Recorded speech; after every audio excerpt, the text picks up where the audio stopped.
코로나가 우리 일상에 많은 질서들을 흔들어 놓고 무너뜨리고 우리가 감당하기 어려울 정도로 새로운 시대적인 어떤 흐름들을 가져다 놓았습니다. 많은 사람들은 코로나 당시보다도 코로나 이후에 우리가 겪게 될 어려움에 대해서 조심스럽게 이야기를 합니다. 옛날에는 늘 조심스럽게 생각하고 당연하게 여기지 않았던 현실들이 이제는 되돌릴 수 없이 우리의 삶 앞에 놓여져 있는 우리가 헤쳐나가야 될 과제가 되었습니다. 디지털 시대에 완전한 전환이 됐습니다. 얼마 전에 한 통신회사에 한 30분가량 되는 문제 때문에 한국 사회 전반에 굉장히 큰 혼란이 야기되는 경험도 있었습니다. 편리함과 이 굉장히 좋은 현대 문명이 우리에게 어떤 일들을 가져다 줄 수 있는지를 느끼게 하는 시간이 되기도 했습니다. 모든 일에는 장단점이 있습니다. 제가 목회자 세미나 기간 동안 강원도 평창에 갔을 때 우리 지방 목회자들과 함께 같이 점심 식사를 할 수 있는 기회가 있었습니다. 시골에 있는 작은 식당인데 물론 거기는 주위에 있는 사람들에게 잘 알려져 있는 이름 있는 식당이었습니다. 들어가는데 대기하는 것으로부터 시작해서 주문하는 것까지 전부 다 터치패드로 되어 있어서 키오스크가 되어 있어서 거기에 다 눌러서 주문을 하면 그 다음에 자리 안내를 사람이 해줍니다. 그런데 예전처럼 여기 앉으세요 저기 앉으세요 하지 않고 편안한데 앉으실 때를 앉으라고 요청을 합니다. 그래서 자리에 앉았더니 그 다음에 물을 내오고 음식이 나오기를 주문한 음식이 나오기를 기다리는데 사람은 보이지 않고 저기서부터 로봇 쟁반을 얹은 이렇게 선반으로 되어 있는 로봇가 움직여 오더니 바로 저희 테이블 앞에서 딱 정확하게 멈춥니다. 저희 보고 이제 거기 있는 것을 가져다가 먹으라는 거죠.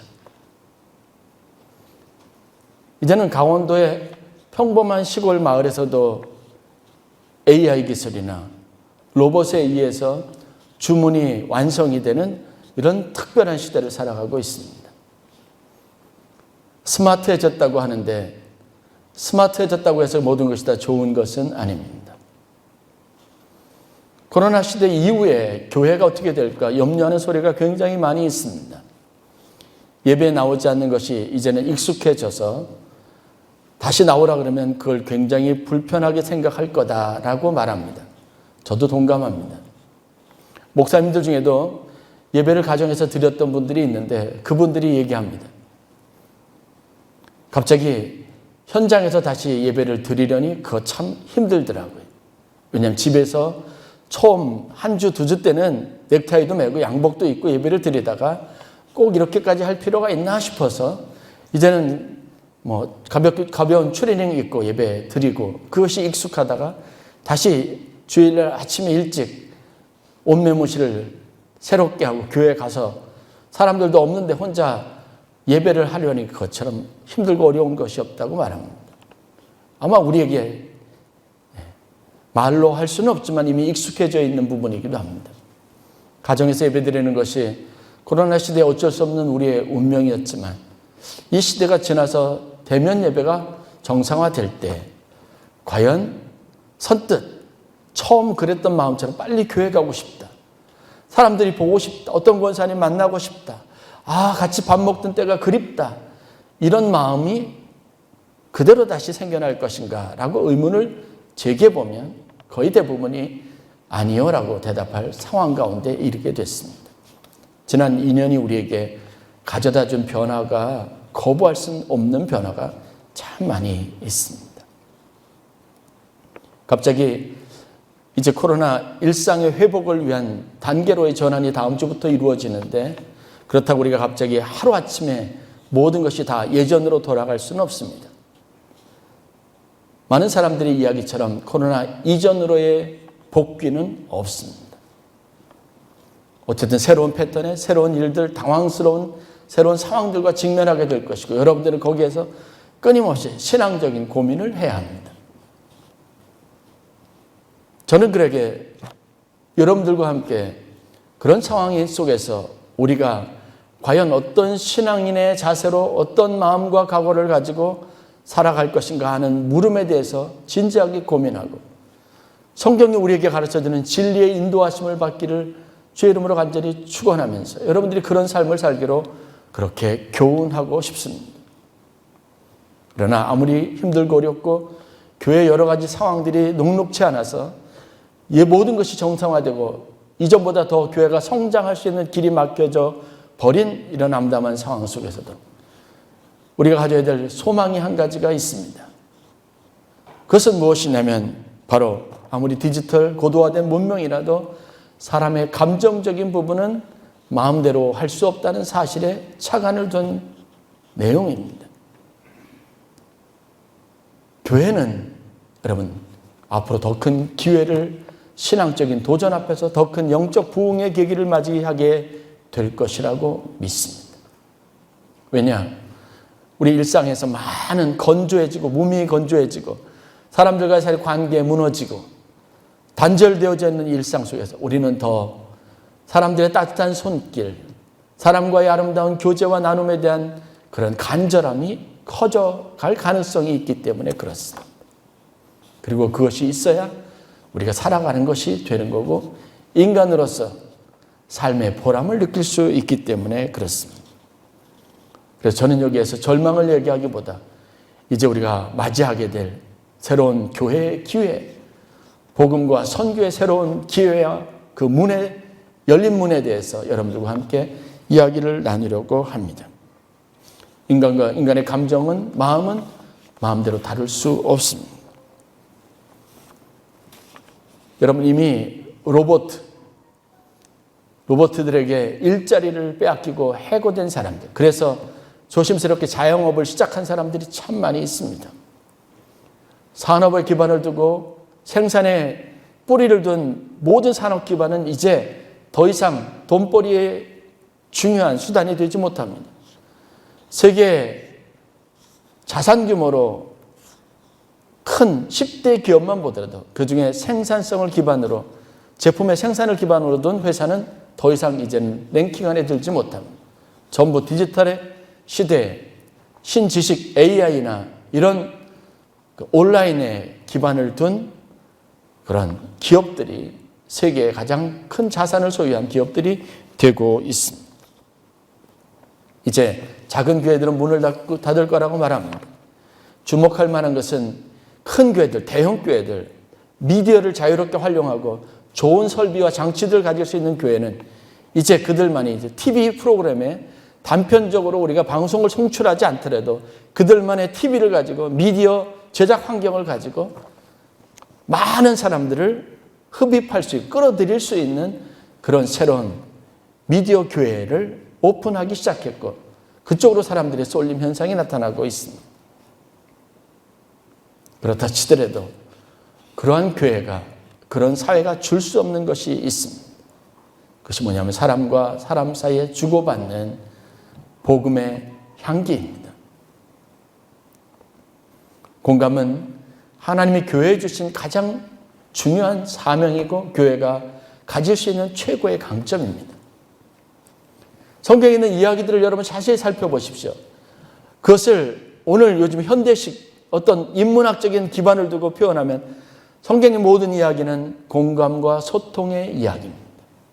하나님과 사람들, 이웃이라고 정해져 있는 사람과 사람 사이에 일어나는 많은 일들, 역사적인 사건들, 감정적인 부딪힘들, 그리고 자기가 받은 은혜와 사랑을 나누고 베풀고 그것을 실천하기 위한 사람들이 사람을 찾아가는 노력들, 이것이 바로 성경에 나와 있는 이야기의 핵심입니다. 이 공감의 요소, 사람들과 소통하는 일은 그래서 앞으로 더 중요한 우리 삶의 요소가 될 겁니다. 그리고 그 자리를 이제는 교회가 적절하게 채울 수 있고 교회가 메말라져가는 사람들과의 관계, 소통이 단절된 사람들에게, 절규하는 세대에게, 고독한 세대에게 더 큰 능력으로, 더 큰 위로로 다가갈 수 있는 기회의 문이 열렸다고 생각하시고 여러분들이 우리 그런 시대를 대비하는 지혜를 갖기를 주의 이름으로 간절히 축원합니다. 사도 바울은 예수님의 오심에 대한 의미들을 적극적으로 해석했습니다. 그가 우리 가운데 하나님의 아들로 오셔서 무엇을 하셨느냐는 겁니다. 그가 전한 복음이 무엇입니까? 생명이 무엇입니까? 하나님과 멀어진 사람들, 관계에 단절이 되고 더 이상 말씀을 듣고 이해하지 못하는 사람들에게 하나님과 그들이 다시 연합하고 성도와 성도들이 하나 되는 아름다운 복음의 능력으로 변화되는 신앙 공동체를 이루도록 하는 일들을 선포했습니다. 그것이 바로 그런 목적으로 탄생된 것이 바로 교회입니다. 우리의 이기적으로 철저하게 다른 일에 대해서 마음을 빼앗기지 않고 자기 주도적인 일을 하지 않으면 성공할 수 없는 사회. 다른 사람의 삶에 관심을 두지 않고 철저하게 이기적이어야만 성공할 수 있는 기반을 둔 문화 속에서 교회는 새로운 공동체 운동을 일으켰습니다. 다른 사람의 필요에 대해서 관심을 갖고 다른 사람들의 인생에 관심을 갖고 만나지 말아야 될 사람들과의 관계에서 더 만남을 주도적으로 하도록 이끄는 게 바로 교회 탄생의 배경이었습니다. 나와 관계없는 사람을 위해서 자기의 밭을 팝니다. 자기 소유의 토지를 매각합니다. 그리고 그 모든 것을 다 들여서 나와 전혀 상관없는 사람, 어떻게 보면 그렇게 도움을 줘야 될 가치가 없는 사람들을 위해서 쓰도록 자원하는 심령을 그 마음에 불어넣어 주신 것이 초대교회 안에서 있었던 부흥의 운동입니다. 신앙 공동체를 가진 우리들이 여러분 이 시대, 코로나 이후 시대 당황스러운 많은 일들 가운데 가장 우선적으로 관심을 가지고 그렇게 힘써야 할 일이 무엇인가 이제 명확해질 수 있어야 합니다. 사람들은 사람들과의 만남을 그리워할 겁니다. 누군가 나에게 찾아와서 내 얘기를 들어주기를 원할 겁니다. 그 사람들이 병원으로 가지 않고 그 사람들이 교회에 오게 해야 합니다. 그 사람들이 스스로 목숨을 끊는 비극적인 종말을 경험하게 내버려 두어서도 안 됩니다. 반사회적인 성향으로 길들여지도록 소시오패스나 아니면 심각한 인격 장애를 가진 사이코패스와 같은 그런 사람으로 자연스럽게 전락되어져 가지 않도록 도와야 합니다. 이것을 복음의 가장 중요한 기능, 우리가 해야 할 가장 중요한 사명으로 삼는 그런 은혜가 있기를 주의 이름으로 간절히 축원합니다. 그러기 위해서 제가 여러분들과 함께 나누고 싶은 세 가지 중요한 함께 소통하고 공감하는 우리 교회의 선교적 방향을 위해서 우리가 가져야 될 생각들 세 가지를 여러분들과 함께 나누기를 원합니다.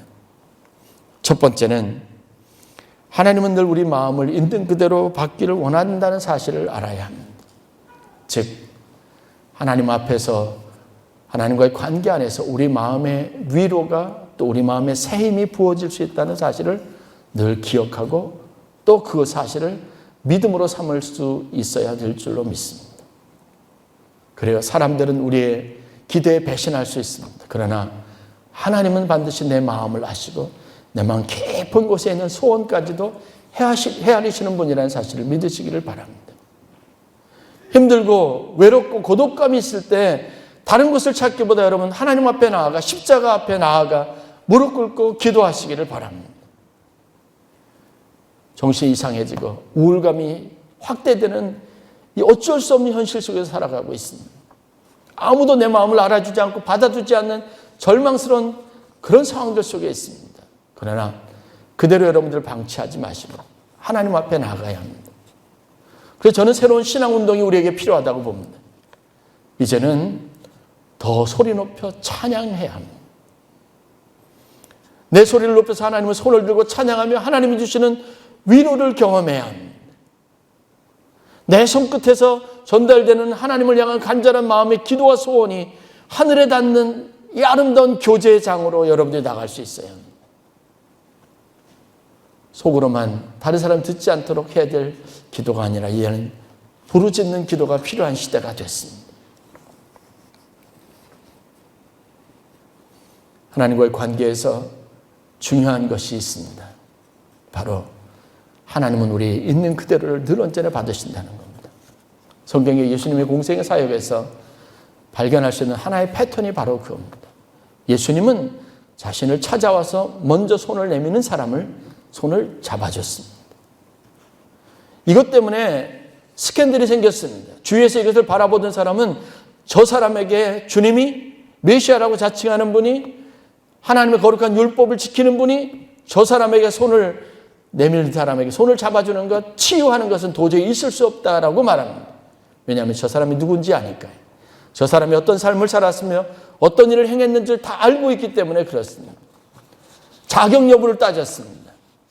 그렇게 해서는 안 되는 사람이고 그 손을 잡아서도 안 된다고 하는 것이 상식이 되었던 그런 시대였습니다. 그런데 하나님은 우리가 누구인지, 어떤 삶을 살았는지에는 관심을 기울이지 않고 찾아오는 자에게 늘 언제나 따뜻한 분이라는 사실들을 보여주셨습니다. 우리의 관계가 단절된 것, 그렇게 잘 지내고 꿍짝꿍짝하던 사람과 어느 날 소원한 관계가 되는데 여러분 어떤 사건이 있었습니까? 무엇이 문제였습니까? 판단입니다. 그 사람을 대하는 우리의 변화된 방식 때문에 그렇습니다. 그러나 하나님은 언제나 열려진 문입니다. 그 문으로 들어가서 두드리는 자에게 늘 언제나 응답하시고 늘 부여로우신 분이 하나님이시라는 사실을 믿는 믿음을 가지시길 바랍니다. 하나님 앞에 나아가십시오. 그럴 때 하나님 우리 마음을 있는 그대로 받아주십니다. 두 번째는 모든 관계의 핵심은 여러분 그분과 함께 하려는 노력으로부터 시작된다는 겁니다. 노력하지 않으면 어떤 관계도 새로워질 수 없습니다. 적극적으로 노력해야 합니다. 한 사람은 들어주려고 노력하고 한 사람은 말하려고 노력해야 합니다. 여기에 우리의 중요한 사명이 있습니다. 여러분들은 권사님이라면, 장로님이라면, 집사님이라면, 은혜를 경험한 사람이라면 여러분에게 찾아온 사람이 누구든지 늘 언제나 따뜻하게 맞아주시고 들어주시고 공감해 주시고 그리고 기도해 주실 수 있기를 주의 이름으로 간절히 축원합니다. 다른 사람들에게 다가가는 것을 두려워하지 마십시오. 여러분 주위에 보면 안타까운 사람들이 참 많을 겁니다. 그 사람들에게 다가가도록 노력하십시오. 만남이 이루어지지 않으면 역사는 이루어지지 않고 치유도 일어나지 않습니다. 가끔 저를 찾아오시는 분들이 있습니다. 사무실에서 만나서 이야기를 하다 보면 저는 처음에 좀 섣불렀을 때, 어떻게 보면 잘 목회에 대한 기능을 이해하지 못했을 때, 목회의 본질을 생각하지 못했을 때 항상 저분에게 답을 드리려고 하는 태도를 참 많이 보였던 것 같아요. 그래서 성경을 읽어주고 기도해주고 답을 제시해주고 이렇게 해보라고 권면하는 걸 늘 습관처럼 했던 것 같습니다. 그런데 여러분 그러고 난 이후에 결과가 별로 안 좋더라고요. 저분이 사무실 들어와서 상담을 요청하고 기도를 받고자 했을 때 진짜 원했던 것이 답을 듣기 위한 것이 아니라는 걸 알았어요. 왜냐? 그분이 돌아가서 시키는 대로 하는 걸 본 적이 없습니다. 새벽기도 내일부터 나오세요. 나오지 않습니다. 금식하세요. 하지 않습니다. 그러니 어떤 마음이 드냐면 자꾸 괘씸한 생각이 들어요. 또 낙심하게 됩니다. 내가 목사로서 권위가 없나? 그러니까 그 사람 만나는 게 싫어요. 보기 싫어집니다. 인간이니까요. 그런데 목회의 본질을 생각하고 태도를 바꿨습니다. 오시는 분에게 경청하고 들어주고 정말 그것이 안타까운 일이고 정말 심각한 문제, 제가 보기엔 심각하지 않습니다. 그럼에도 불구하고 그것은 그 사람에게 얼마나 힘든 일이었을까 공감하는 일에 많이 노력을 기울였습니다. 그리고 난 이후에 제게 일어난 변화는 완전히 다른 것이었습니다. 그분의 그 이후의 삶이 늘 궁금하고 그분을 위해서 기도해 주게 되더라고요. 나는 이게 성경에 나와 있는 아주 보편적인 하나님의 방법이라는 것을 늦게 깨달았습니다. 사람들을 가르치려고 판단하지 마십시오. 그 사람에게 필요한 것은 들어주고 같이 공감해주고 그리고 위로해 주는 겁니다. 이것이 바로 공감입니다. 이것을 통해서 소통이 일어나고 관계가 개선되어지게 되어져 있습니다. 생각해 보세요. 문제를 가지고 찾아왔을 때 제가 이렇게 하시면 됩니다라고 그랬는데 그걸 지키지 못하는 사람은 저를 보는 게 좋겠어요? 피하게 돼 있습니다. 그러면 관계가 개선되겠습니까? 깊어지겠습니까? 아닙니다. 마치 이것이 구약에서 많은 이스라엘 백성들이 생각했던 하나님에 대한 이미지와 같았습니다. 하나님은 명령하시는 분이었습니다. 하나님은 권위를 가지고 모든 사람들에게 그 빛의 강한 것을 가지고 힘을 가지고 사람들을 압도하는 능력으로 역사하는 분이셨습니다. 그런데 그것이 사람을 변화시키지 못하고 많은 사람들과 하나님과의 관계를 더 악화시키는 계기를 만들었습니다. 그래서 주님께서 성육신 하셔서 이 땅에 보내신 분이 바로 예수님입니다. 예수님은 따지지 않으셨습니다. 그 사람의 출신 성분이나 그가 한 일이 누구, 그 사람은 어떤 일을 살았고 어떤 과거의 어떤 삶을 살았으며 어떤 범죄자 유형이 했는지 따지지 않았습니다. 그에게 필요한 것을 공감으로 함께하고 내가 무엇을 하여 주기를 원하느냐 묻는 일에 항상 깊은 관심을 가졌습니다.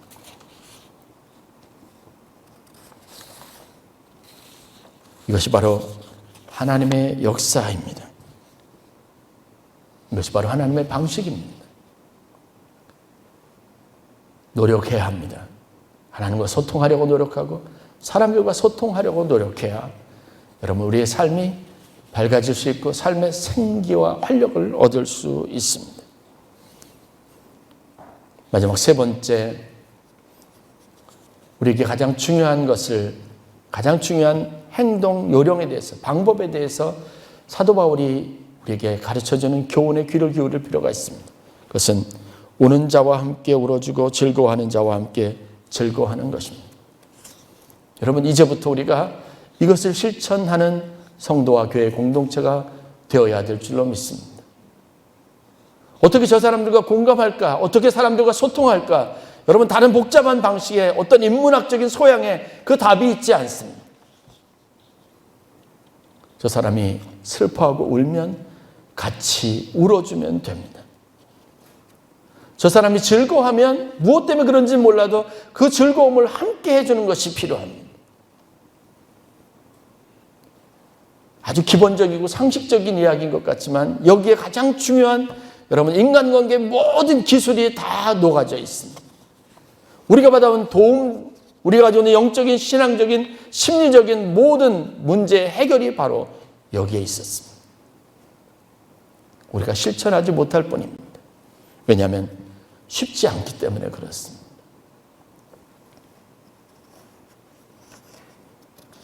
판단하거나 따지기보다 그 사람이 왜 그런 슬픔 가운데 있는지를 이해하고 그 사람을 위해서 가장 필요한 복음은 우리에게 있는 가장 큰 위로는 같이 울어주는 것과 같이 즐거워하는 것에 있다는 겁니다.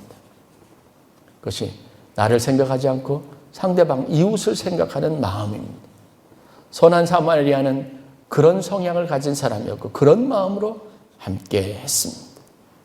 그것이 치유를 일으켰고 영혼 구원의 단초가 됐습니다. 이 세대를 무엇으로 비유할까? 탄식하는 주님께서 말씀하셨습니다. 장터에서 아이들이 피리를 불어도 아무도 춤추지 않습니다. 장례 행렬에 우는 사람들, 통곡하는 사람들에 있어도 같이 슬퍼하고 애통해하는 사람이 없습니다. 공감하지 못하는 세대가 말세입니다. 코로나19 이것이 위기가 아니라 여러분 우리가 이 세대에 고통당하는 사람들과 함께 공감하지 못하고 그들의 벗이 되어주지 못하고 그들에게 위로가 되어주지 못하고 그들에게 격려하는 사람이 되어주지 못하는 이기심이 팽대해지는 그런 삭막한 사회로 바뀌어가는 것이 진짜 위기입니다. 예수님께서 이 땅에 오셔서 메시아로서 하실 일들에 대해서 이사야 선지자는 하나님으로부터 받은 계시를 가지고 다음과 같이 전합니다. 그는 멸시를 받아 사람들에게 버림받았으며 간고를 많이 겪었으며 질고를 아는 자라. 마치 사람들이 그에게서 얼굴을 가리는 것 같이 멸시를 당하였고 그는 실로 우리의 질고를 지고 우리의 슬픔을 당하였거늘이라고 말합니다. 내가 가지고 있는 질고를 그분이 똑같이 지셨습니다. 왜냐하면 그분이 우리의 질고, 우리가 지고 있는 고통이 무엇인지를 아시기 때문이라고 말합니다. 여기에 복음의 핵심이 있습니다. 구원의 역사가 있습니다. 교회가 가지고 있는 가장 큰 기능이 있습니다. 저는 초대교회의 폭발적인 부흥을 보면서 참 많은 것을 생각했습니다. 성령의 역사가 있었습니다. 그런데 거기에는 자연스럽게 그 역사까지 가까이 가지 못했지만, 은혜 체험은 없었지만 교회와 사람들이 신앙 공동체가 하고 있는, 자기도 모르게 마음이 빼앗기는, 눈이 가는 그런 아름다운 섬김과 나눔의 모습이 있었습니다. 어떻게 저렇게 서로가 서로에게 깊은 관심을 가지고, 어떻게 전혀 알지도 못하는 사람을 위해서 자기 소유의 땅을 팔아서, 밭을 팔아서 그것을 그 사람들을 도우라고 내놓을 수 있었을까? 어떻게 저렇게 힘들고 고통스러운 사람이 맨날 바닥을 치던 인생이, 구걸하던 인생이 저 사람들이 모여있는 곳으로 가더니 저렇게 즐거운 삶, 인생으로 변화됐을까를 보았기 때문에 그랬습니다. 코로나19로 더 많은 사람이 어려움 가운데 내몰리게 될 겁니다. 이때 우리가 해야 될 일, 교회가 해야 할 일, 주님이 바라시는 것은 무엇일까요?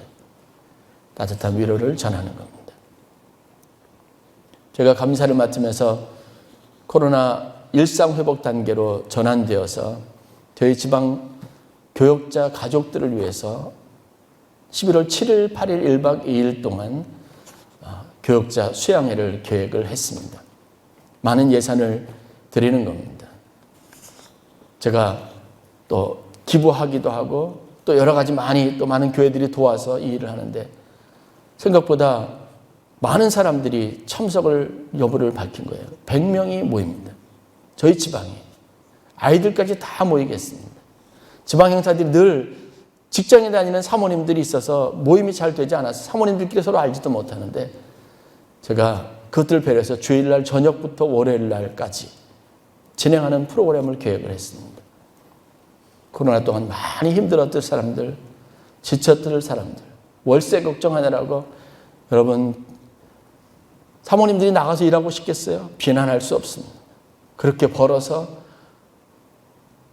교회 월세를 내고 있습니다. 지치고 힘들어 있습니다. 웃을 일이 없습니다. 매일같이 한 달 넘으면 그 다음 달 월세를 걱정해야 되는 안타까운 상황 가운데 있습니다. 위로하고 싶었습니다. 그래서 지방에 있는 교역자들에게, 또 우리 큰 교회 목사님들에게 도움을 청했습니다.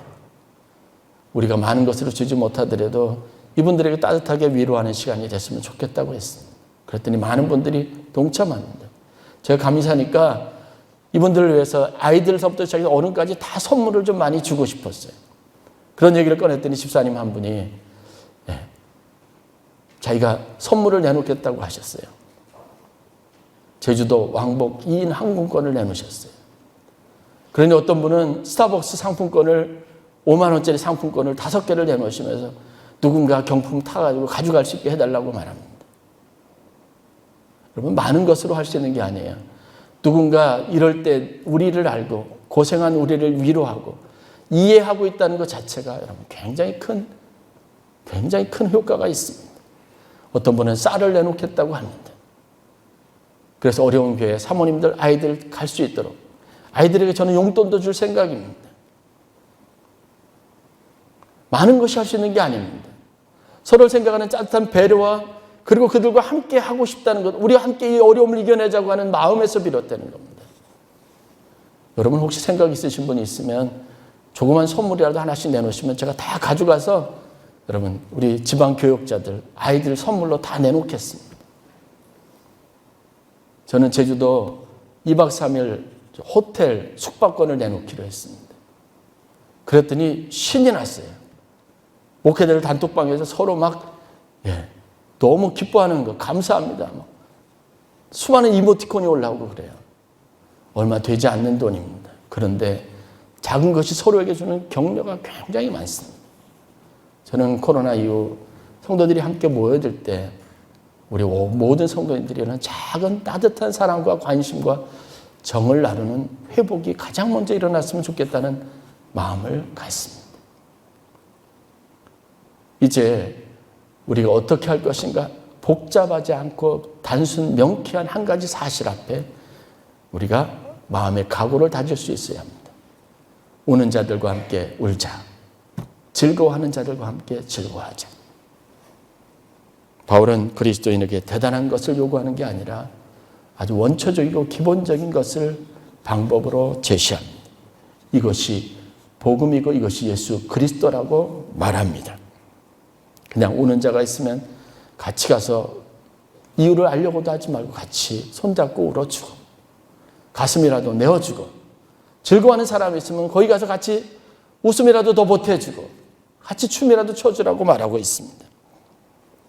이게 그리스도인으로서 우리에게 주어진 복음적인 삶이고 선교적 사명이라고 가르치고 있습니다. 저와 여러분들이 코로나 이후에 대한민국의 우리 지역사회에 이런 교회, 이런 희망과 이런 기쁨을 전하는 일들을 위해서 쓰임받는 귀한 은혜가 있기를 주의 이름으로 간절히 축원합니다.